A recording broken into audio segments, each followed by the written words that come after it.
Okay, this is basic statistics, and we're looking at the chapter 10 notes on correlation and regression lines and all that good stuff. So open up your computers to, oh, that was my dad and my uncle when they were very young.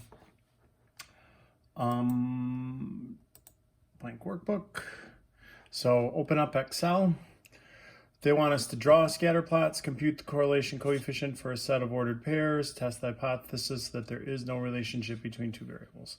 All right, so if the data falls into a line, like a straight line, it's considered linear data. So if it's going up and to the right, it's positive linear. If it's going down and to the right, it's negative linear, meaning as x increases, y increases, that's a positive slope, which would have a positive correlation then. And if it is going down from left to right, as x increases, y decreases in a linear fashion, that's considered a negative slope or a negative correlation. You don't really have to worry about that because we're going to use the computer to figure it out every time, and it's always going to give you r squared. You're going to take the square root of that. So we're going to be dealing with just positive only. So if you take a look at page 2 on the note packet, it's got Alice and Bob and Carol, different students. So we're going to put in the data. Now this is paired data, meaning the 4 goes with the 32. But I don't really enter it like that. You just enter it down. Here, I'll zoom in a little bit more. You just enter it. Put in all the x's first. Just make sure you don't miss any data. So 5 and 3 and 5 and 10 and 2. So 8 pieces of data. 1, 2, 3, 4, 5, 6, 7, 8 pieces of data. And then you just go to the next column. 32, 73, 90, 80, 40, 65, 98, and 28. And so we've got our paired data. Now I want the computer to do all the work for me. So we're going to highlight the x's and the y's, and then you go up on the top here to insert. We want to insert a scatter plot. So it has like all the different charts. Just click on that, click on scatter, and it puts this up there. Now, after you click on the scatter plot, it gives you all this other stuff. You can do design layouts and everything. Do a quick layout. It's called quick layout. It's a drag down on the left here. And then find the one with the little F sub X on it. That's the one we want. Layout 9 on my version. And now look, it's superimposed on the graph, which is fine in this case, but if you want, you can click it and drag it over to the right so you can see it on the right. So this is y equals 9.342x plus 13.037. So what it's done, just so you understand what's going on here, this has done a lot of stuff. This is called a least square regression line because each one of these points that I'm pointing to with the cursor, if you measured the distances from straight up and down, so if I just went straight up, like perpendicular to the x-axis, to this line, and straight down, and all of those distances above and all the distances below would exactly zero out. If I said anything below was negative and anything above was positive, when I added all those distances together, I would get 0. That's a least squares regression line. And so what's given here, it says y equals, it really should say y prime. You should really have a little dash on it. Let me show you what that looks like. It just looks like you wrote y to the first, but it's actually read, oopsie, y prime. So that's read y prime. And it's not zooming in. Come on, zoom in. Or I'm too zoomed in. There we go. All right, so y prime equals, and that's a different line, okay? So this has a positive linear slope. It gives you r squared. R squared is considered the coefficient of determination. And that tells me how much variation in X predicts the variation in Y. So anything else outside of like 83% of the stuff I'm messing around with X produces the Y's. The other 17% are by chance. That's what R squared means. We don't want that for this particular part yet. What we want is R. So you're gonna type 0.8255 into your calculator and take the square root. And that will give you the correlation. All right, so that's called the correlation coefficient. And the closer that is to 1, the better fitting line it is. The closer that is to 0, the worse fitting line.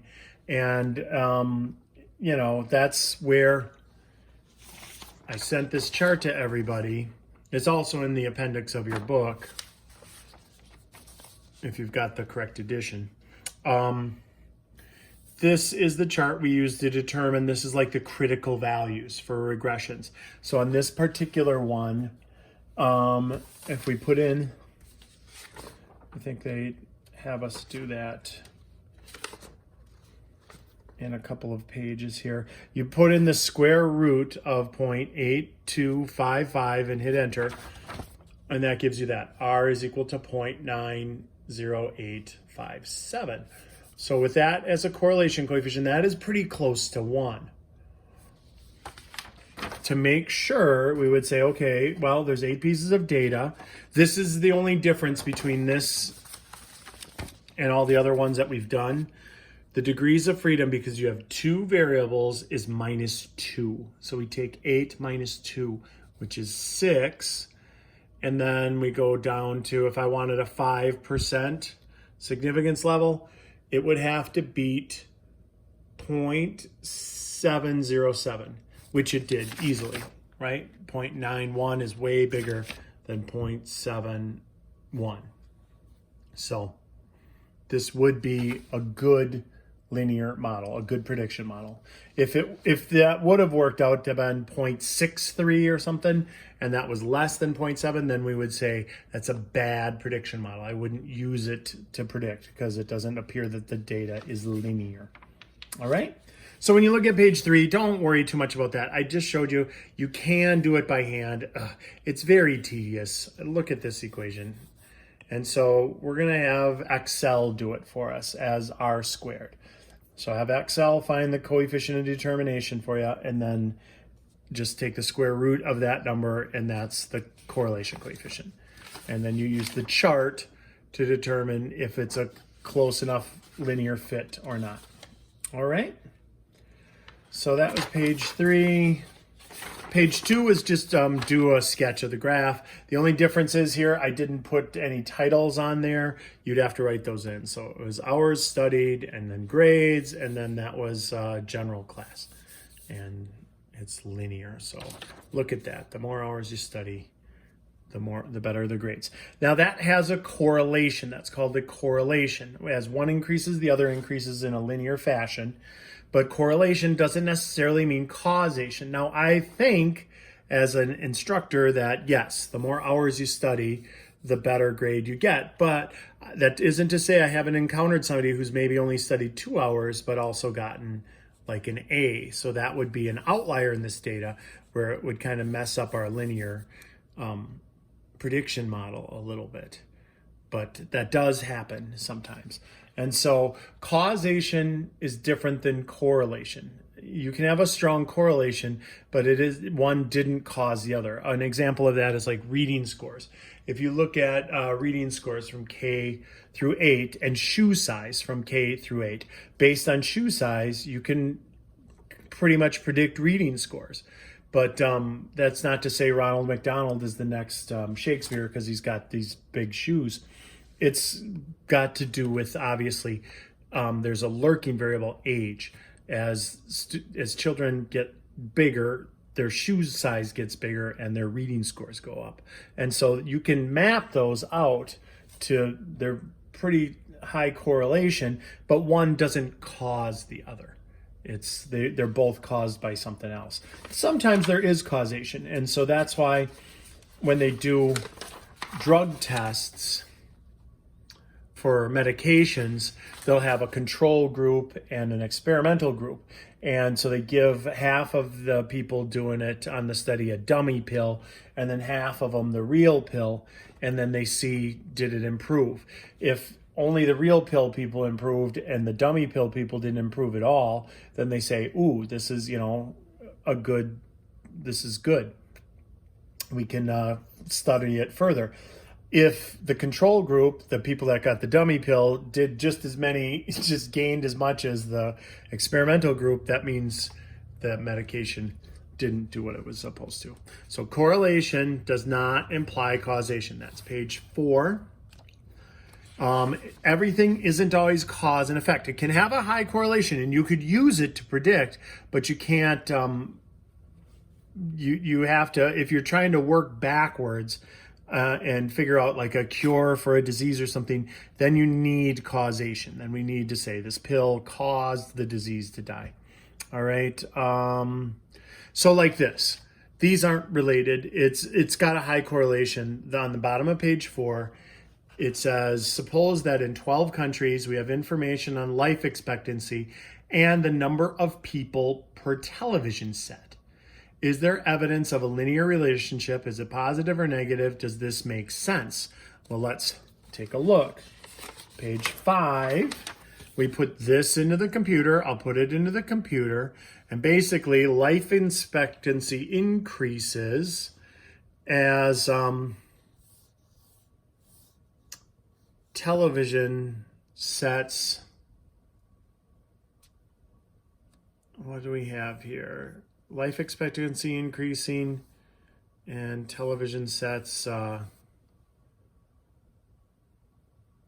as television sets decrease, it looks like life expectancy increases. Let's take a look.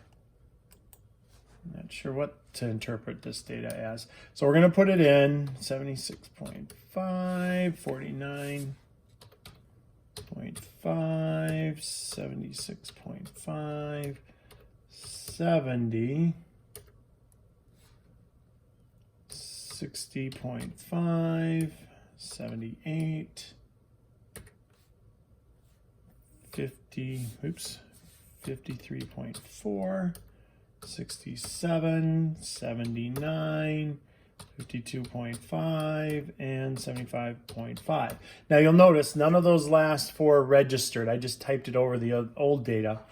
And these numbers don't go with it. Here are the numbers. So 200 television sets per one person. 177, 1.7, 8, 15, 2.6, and 234, and 18, and 1.8, and 92, and 1.3. And let's delete that. Okay, so I deleted the chart. I put in the data. So let's go just run through it again. There's 12 pieces of data. 44, 76.5, 49.5, 76.5, 78, 53.5. Yep. And 234. Wow. Yep. All right. So we highlight the data. So see what I did? I just clicked on it and dragged it and highlighted those 2 columns. We go insert. You go to scatter plot. Click on scatter plot, and there's the data. It doesn't look terribly linear. It looks almost a little more like exponential decay, but we're gonna see if a line fits in here. So now look, it doesn't have my stuff on there. You might go and, hey, what happened? Click on your chart. If you click on the chart, it brings this up and then it gives you the quick layout option. And then hit the F of X. And there's all my stuff. See, it's kind of it's in a bad spot. So we're gonna pull that over to the side so we can see it. Okay, so, well, the coefficient of determination, R squared, is pretty close, 0.7588. If we take the square root of that, we get 0.87. That's pretty close to 1. Let's see, with 12 pieces of data at a 5% significance level, 5%, we go down to 10 and we'd have to beat 0.576. So about 0.58 we'd have to beat. We handily beat that with 0.87, right? That was a piece of cake. And so if you take a look, life expectancy is going up here and televisions are going down as life expectancy goes up. So it appears that the more TVs, the less you live. Now, why would that be? Well, if this is just not fake data, what we could interpret there are a lot of the developed countries, like what they said per TV there. These are old tube type television sets. Whereas, like now, if I asked you how many tube television sets did you have per, 100 people, is USA in there? USA is in there. Life expectancy is 75.5. Look, that's only 1.3 television sets per person in the country or whatever. Number of people per television set, so 1.3 people per television set. That's not a lot, and that means there's maybe one, maybe you have one old tube television set in your house somewhere, where in less developed countries they've still got tons of those old ones. So I don't think it has to do with actually TVs killing you. I think it has to do with, so there is a good correlation, but I don't think there's any causation here. I think what's going on here is the more developed the country, the less likely you are to have these old tube television sets. And you also probably have better healthcare, better, things like that. And so I think there's a high correlation, but I don't think there's causation there. One isn't causing the other. But that isn't to say we can't use it to predict. So we can use this as a prediction line. It does meet our standards. So if I said, well, here it's negative 6.15, so you live 6 years less for every one TV you have, starting off with 464.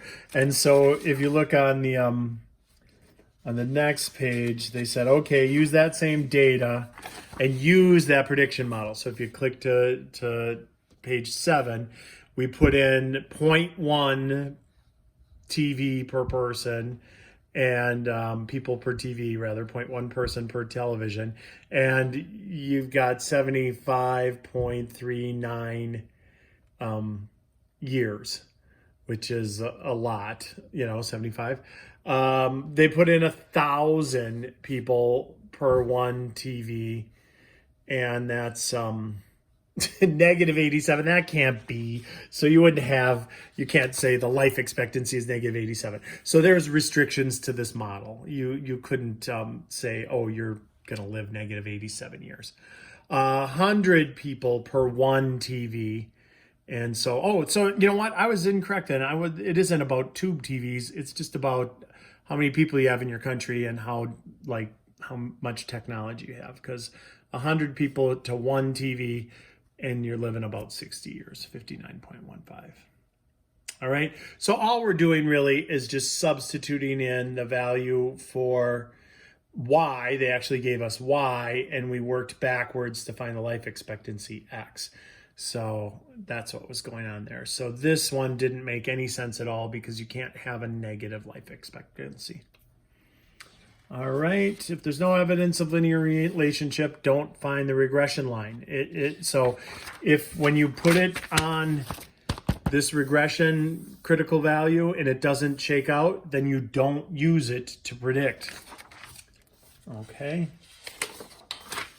And so page 8, we do the same thing, born first, born second. It's got a real high correlation coefficient. You get prediction line for, this is twins birth rate, the first one out, the second one out. And there's a high correlation. Again, I don't think there's causation there. I don't think the first one out really can, we could use it to predict the weight of the other twin, but they're going to be pretty close because they're twins. Most twins are pretty close in weight. So there isn't causation there. The first one out isn't going to be lighter or heavier necessarily. But they wanted us to use it to predict, which we can. There's a high correlation. Correlation coefficient here ends up to be 0.9075. And so there's our prediction line, negative 0.11x plus 1.95. You put in the first twin's weight, 5, and then you use that to predict the other one's weight. All right. Okay. Okay, so yeah, I think that one I might have made a mistake on. Let me see. Negative 0.11 times 5 plus 1.9533. Nope, I did not. I don't know about... oh, wait, that was parts per million. That's a different one. Okay, so this was the weight of a child was up here. You put in 5 pounds, and you get out about 5.8 pounds. All right, phew. This one was hours. This is causation, the second example on page 8. We've got hours and then chlorine residuals hours after you put it into a pool. That's in parts per million. And so it does kind of dissipate over time. And so that has a really strong correlation coefficient and a nice prediction model. And so here is that the last one that we're going to do, 10.3.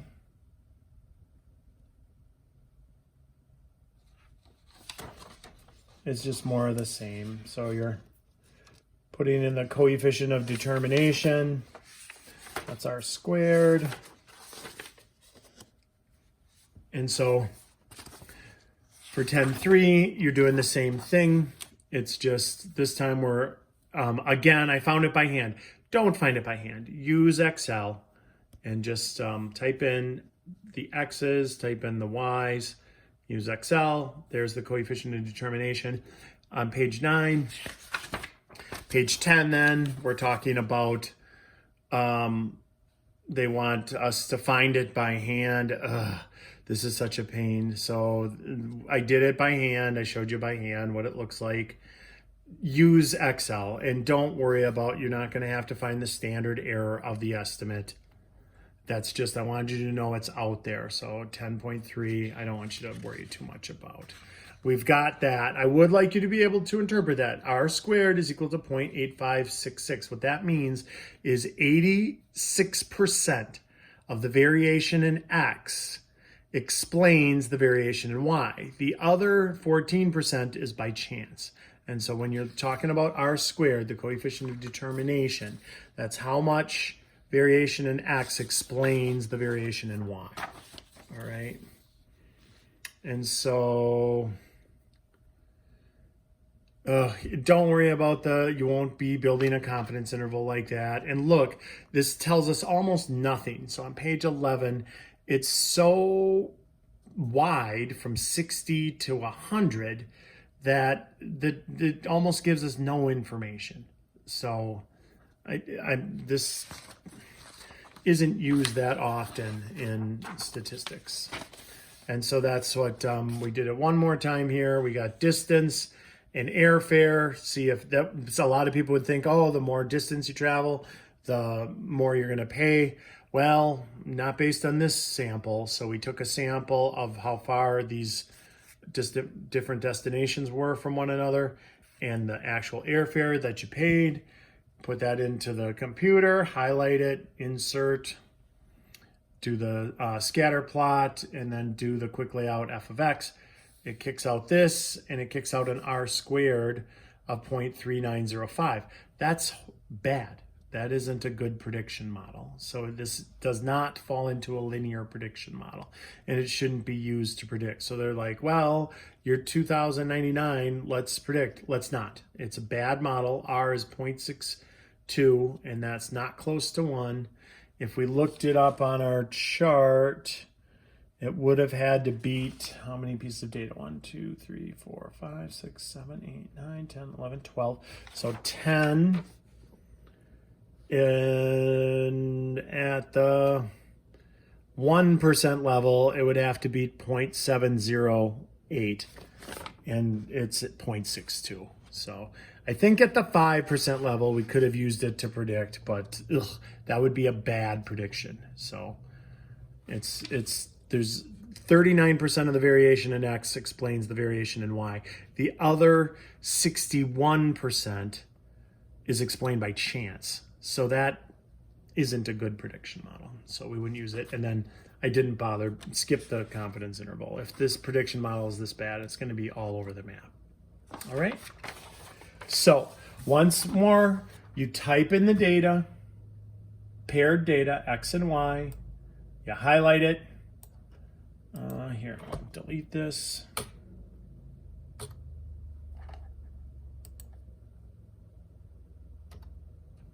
All right, so you highlight it, you hit insert, you go over to the little charts, click on the charts, scatter plot, click it, it'll put the dots down for you. You could do that for the homework if they ask you to graph it. Don't try to graph it yourself, use your technology. And then go to quick layout and click effects, and there you go. And then maybe you might have to click this and drag it over to the side so you can see it, because they kind of just put it right over the top of those numbers. All right. And so no, as you go into the future, you might be doing regression lines for things that are exponential growth or decay, or logistic growth curves. But we're not getting into that here. It's basic statistics, so we're just worried about linear. So just about the lines, all right? And really, Excel is going to do that for you. Okay, and that's that.